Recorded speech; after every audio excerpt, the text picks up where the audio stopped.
Y bueno, como decíamos hace un momento, quería yo platicar un poquito con ustedes acerca de este tema tan controversial que es el de la sanidad divina. Y digo controversial porque existen dentro del ámbito de la vida cristiana, desde personas que consideran que hoy, en este tiempo, los dones espirituales y los milagros han cesado porque ya no son necesarios, porque tenemos completa toda la revelación de Dios en la palabra. Eh, Basados en el hecho de que dicen que los milagros tenían como objetivo en su momento el llevar a la gente a un conocimiento o una revelación del poder de Dios que hoy se revela a través de la Biblia.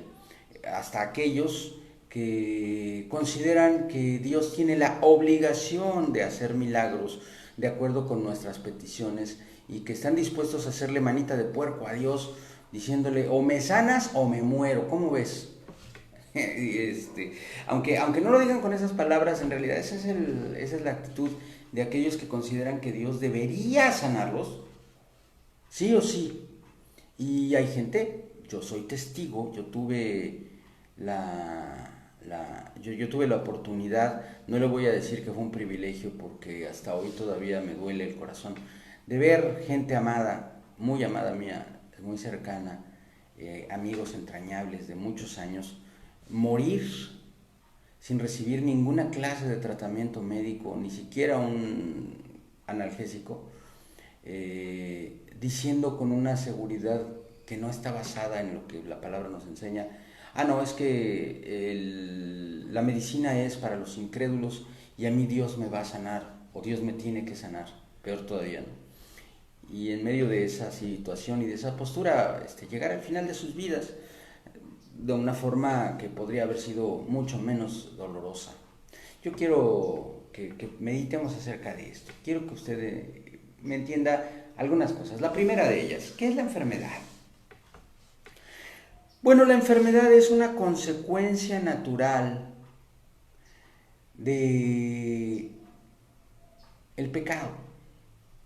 Sí, y no me estoy refiriendo a que si usted comete un pecado se enferma o que si usted está enfermo es porque pecó. No, estoy hablando de un nivel global. Globalmente, la humanidad, el ser humano, fue creado en una condición en la cual no había enfermedad posible, porque no había corrupción del cuerpo.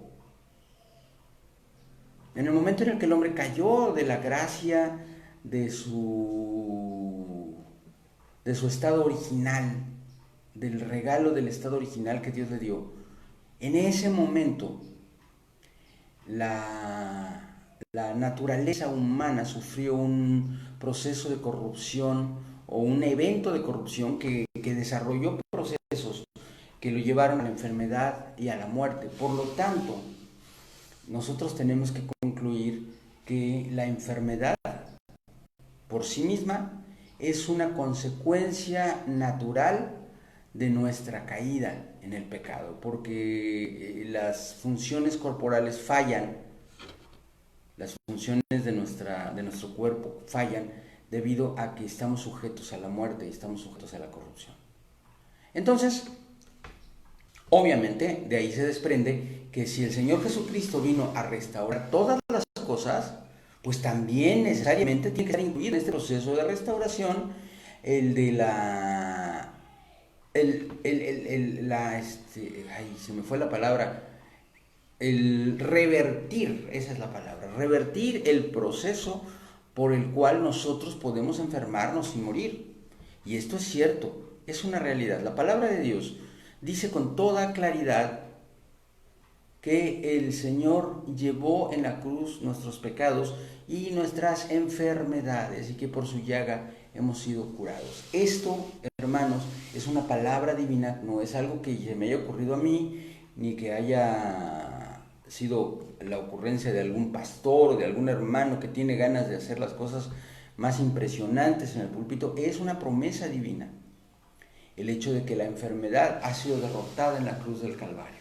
Ahora bien, vamos a entender los tiempos de Dios para cada uno de los acontecimientos que la palabra nos habla. Hoy no vamos a analizarlos todos definitivamente, pero sí vamos a hablar de los más trascendentes en lo que se refiere a esto de la sanidad. El primero de ellos es la corrupción del cuerpo. Nuestro cuerpo está destinado hoy, bajo las condiciones actuales, a vivir en las mejores condiciones posibles alrededor de entre 30 y 35 años. El hombre y la mujer alcanzan su plenitud, su máximo desarrollo, el nivel más alto de su evolución individual, alrededor de esa edad, entre los 30 y los 35 años de edad.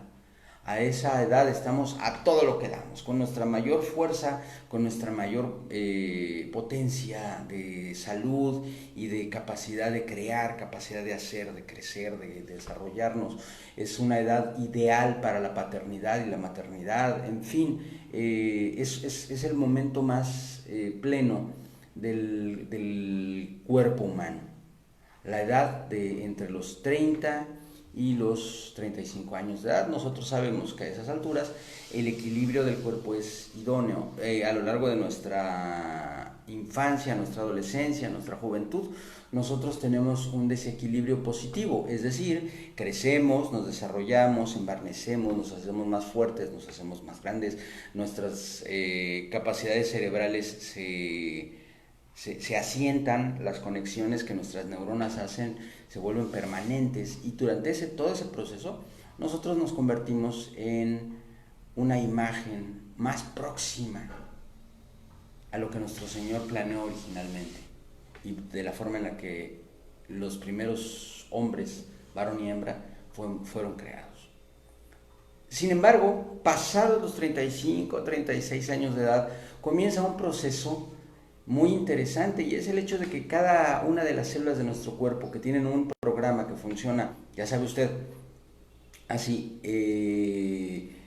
una célula vive durante un lapso determinado, y al final de ese lapso la célula sufre un proceso que se llama mitosis. No se trata de que se lo aprenda, esto son clases de biología de la secundaria, pero sí sabe usted, y si lo ha visto, una célula de pronto sus partes internas, su núcleo y todas las otras partes que la componen, se dividen en dos hasta que finalmente la célula empieza a hacerse más delgada por un punto, más y más y más y más, hasta que una célula se vuelve en dos bolitas y ¡pum!, se separan. Y esa célula se vuelve dos. Y estas dos, en su momento, se vuelven cuatro. Y esas cuatro se vuelven ocho. Y así sucesivamente. Obviamente, por diversas causas, por lo que comemos, por lo que bebemos, por el sol, por un golpe, por un accidente, millones de células de nuestro cuerpo mueren sin reproducirse, pero no importa, no hay problema, porque todas las demás se están reproduciendo y se están volviendo, 2 se vuelven 4 y 4, 8, luego 8, 16, 32, 64, 128, 256, 512, 1024 y así sucesivamente, de tal manera que nosotros crecemos, nos desarrollamos, y cada parte de nuestro cuerpo que demanda masa muscular, masa ósea, masa sanguínea, masa orgánica, se restituye, se restaura. Después de los 35 años de edad, este proceso empieza a revertirse. Es decir, las células que mueren en nuestro cuerpo de pronto, después de un tiempo de plenitud en la primera mitad de los 30, en el que estamos al máximo, al tope, ahora va al revés. Ahora resulta que son más las células que mueren que las que se reproducen. Y entonces empezamos a envejecer. Es decir, empieza a disminuir la magnitud de nuestra fuerza, la magnitud de nuestra integridad en cada órgano de nuestro cuerpo. La piel se empieza a arrugar un poquito, los folículos pilosos empiezan a fallar y empiezan a caerse los cabellos, o empiezan a encanecer, ya no hay pigmento, etc. En fin, usted conoce esto, y si alguno de ustedes tiene más de 35 años de edad, ya sabe de lo que le estoy hablando, no necesito platicárselo. Es un proceso natural de un cuerpo que, sin embargo, y a esto es a lo que quiero llegar, es un cuerpo que está corrupto por causa del pecado. Así es. Esto es una realidad que nosotros tenemos que considerar como el principio de una gran bendición. Le voy a decir a qué me refiero. Cuando nosotros envejecemos, cuando nosotros enfermamos, cuando nosotros nos encontramos sujetos al sufrimiento de nuestro cuerpo, eso se debe necesariamente a que nuestra vida está acercándose a su final, consecuencia del pecado. Es decir, la muerte física es consecuencia de la caída del hombre. Así pues, si el Señor Jesucristo, y volvemos a la pregunta del principio, vino a restaurar todas las cosas, ¿de qué manera funciona esa restauración en el tema de nuestro cuerpo? Esto es algo, ojo, que no tiene que ver con la sanidad divina, como nosotros la conocemos. Esto tiene que ver con la obra redentora de Cristo Jesús. La palabra de Dios nos enseña en la carta a los tesalonicenses que el Señor Jesucristo, a su tiempo, va a venir a la tierra otra vez y va a llevarse a su pueblo, a su iglesia. ¿Quién dice amén? Yo digo amén porque yo me voy con Cristo. Con todo mi corazón y con todas mis fuerzas, yo camino en esta fe. Yo me voy con Cristo. Y ese día, si sigo con vida, entonces mi cuerpo va a ser restaurado a una naturaleza que perdimos los seres humanos con la caída del hombre, y vamos a tener cuerpos incorruptibles, cuerpos que no envejecen. Es algo maravilloso. ¿Y sabe qué es lo más interesante y lo más glorioso de todo? Que nuestras almas, que esas sí son eternas, nuestras almas son inmortales. Las almas de aquellos que hayamos muerto en esta tierra, recibiremos en la resurrección de los muertos un nuevo cuerpo, un cuerpo restaurado, un cuerpo glorificado, semejante al que el Señor Jesús portó en esta tierra y en el cual ascendió a los cielos después de su muerte en la cruz. Primero, los muertos en Cristo van a resucitar y después todos vamos a ser transformados y todos juntos vamos a ser arrebatados. Esa es la fe en virtud de la cual nosotros caminamos día tras día en pos de Cristo, sabiendo que tenemos vida y vida eterna del cuerpo, del alma y del espíritu. Todo esto, hermanos, es el final del proceso de restauración de Dios para nuestros cuerpos. Todo esto es una realidad y tenemos que comprender, amados hermanos, que esto es algo que nosotros tenemos que ver con los ojos de la fe. Ahora, ¿qué es la sanidad divina? La sanidad divina es algo que no tiene que ver con lo que le acabo de decir, en el sentido de que una persona que es en este tiempo y en este cuerpo corruptible, sanada por Dios,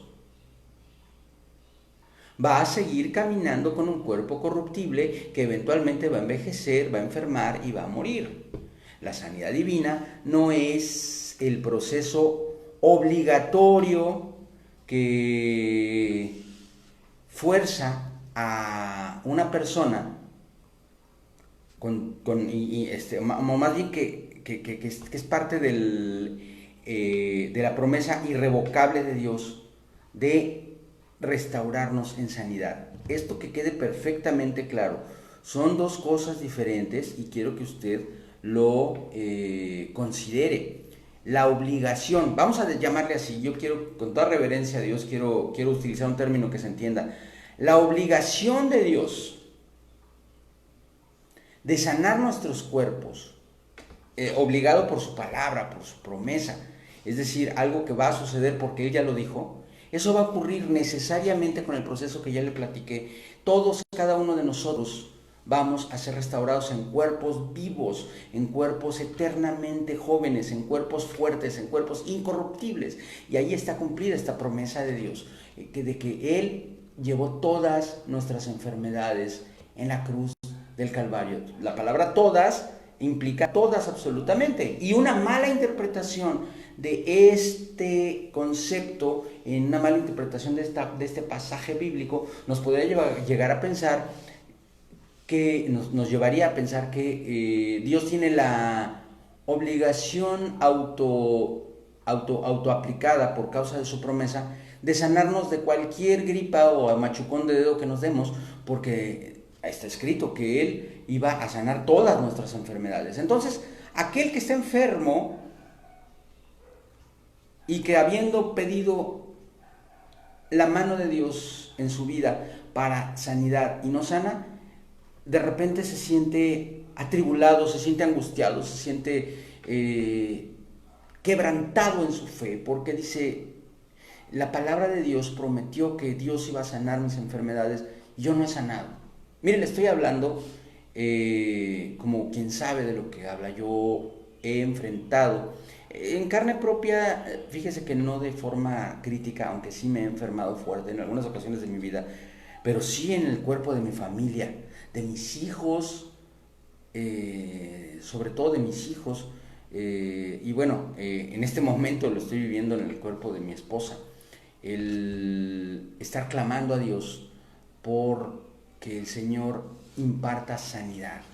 Pero a lo que yo quiero llegar, con lo que quiero yo terminar esta breve reflexión, es con el hecho de que yo no creo que Dios tenga la obligación de sanar esta carne corrupta de nadie, de ninguno de nosotros. Yo creo firmemente que Dios puede hacerlo.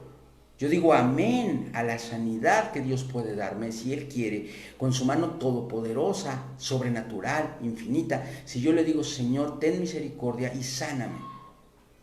Y yo sé que Dios puede hacerlo. Pero también sé que Dios puede no hacerlo, porque lo importante en Dios es que nuestras vidas sean integralmente sanas para su gloria y para que seamos felices. Y muchas veces, así como está de duro decirlo, así es de cierto, muchas veces la enfermedad es un vehículo para que nosotros nos acerquemos a la presencia de Dios. Muchas veces la enfermedad es un proceso que nosotros necesitamos atravesar y a veces es necesario que atravesemos el proceso de una sanidad impartida por la ciencia médica, y eso, todo esto que de lo que le estoy hablando, es algo que nosotros tenemos que considerar no solamente con humildad, sino con responsabilidad, porque este cuerpo es templo del Espíritu Santo. El corrupto, el que vivimos, con el que usted y yo vivimos, es templo del Espíritu Santo. Y si usted considera que el templo, la casa de oración donde se reúne con la iglesia, debería estar limpia y debería estar bien arreglada, barrida, bien adornada, pues yo quiero decirle una cosa, en rigor, eso no es un templo, solamente un centro de reunión, porque el templo es su cuerpo y su cuerpo sí que debe ser cuidado con temor y reverencia, porque ya no le pertenece, ya es de Cristo. Cristo ya lo compró con su sangre preciosa en la cruz, y por eso nosotros tenemos que cuidar nuestro cuerpo y ser responsables desde un punto de vista de la alimentación, del ejercicio, de las atenciones médicas preventivas y correctivas que nuestro cuerpo necesite. Y esto no socava ni minimiza de ninguna manera la fe, ni tampoco pone en duda la promesa divina, porque la promesa divina va a ser cumplida en el tiempo de la restauración de nuestros cuerpos en cuerpos gloriosos, y cada uno de nosotros, no importa cómo haya vivido y no importa de qué haya muerto, va a recibir un cuerpo perfecto para la gloria de Dios, y será cumplida la palabra de que Él en la cruz llevó todas nuestras enfermedades. Ahora, la palabra de Dios nos enseña en el Nuevo Testamento que uno de los 9 dones del Espíritu Santo, de los dones que fueron establecidos por causa de la ascensión de Cristo y la venida del Espíritu Santo, es los dones de sanidades. Lo dice así en plural porque son diferentes formas en las que Dios opera. Los demás dones los habla en singular: don de lenguas, don de milagros, don de fe, etcétera, etcétera. Pero en cuanto a la sanidad dice dones de sanidades, es decir, son regalos diversos porque operan de diversas maneras. A veces Dios nos sana de manera sobrenatural, y la sanidad divina, cuando viene de parte de Dios de manera sobrenatural, es absoluta, inmediata y permanente. Fíjese lo que le estoy diciendo: el que sana por Dios sana totalmente de esa enfermedad. No quiere decir que no te vuelvas a enfermar de otra cosa, pero de eso que Dios te sanó no te vas a volver a enfermar. Es permanente esa sanidad, y además es inmediata, no hay proceso. Una persona que dice, es que yo me dio gripa, pero Dios me sanó en 5 días. No exactamente, o sea, sí, Dios te diseñó de una forma maravillosa para que tu cuerpo combatiera la gripa, y la gripa sale sola en 5 días, pero no es el evento de sanidad divina. El evento de sanidad divina sería que tuvieras un calenturón de 39 grados, que estuvieras imposibilitado para moverte por el dolor de cuerpo, y que después de una oración de fe, de pronto tú te levantes y digas, ya no me duele nada, ya me bajó la temperatura y estoy como si no hubiera pasado nada. Eso es sanidad divina. Y la sanidad divina es algo posible, es algo prometido por Dios como uno de los dones del Espíritu. Pero debemos entender que los dones espirituales tienen un propósito. No es nada más porque sí. Los dones del Espíritu Santo tienen como propósito la edificación del cuerpo de Cristo y la gloria de Dios. A veces somos más edificados en la enfermedad que en la salud. ¿Por qué? Porque a veces es necesario que se quebranten cosas en nosotros para que Cristo tome el primer lugar en todo.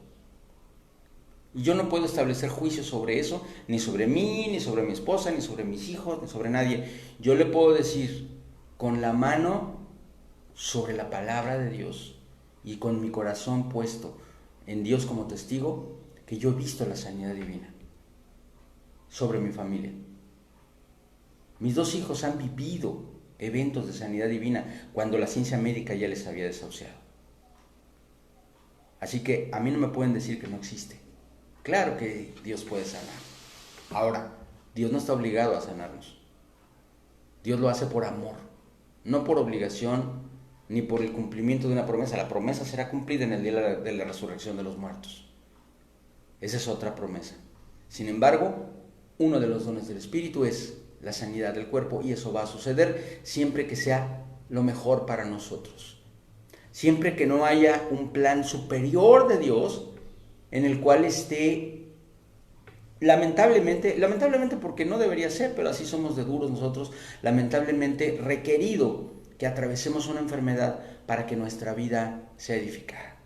Medite en ello, piénselo, consúltelo con la palabra en oración, y se va a dar cuenta de que usted tiene un Dios maravilloso en quien puede confiar.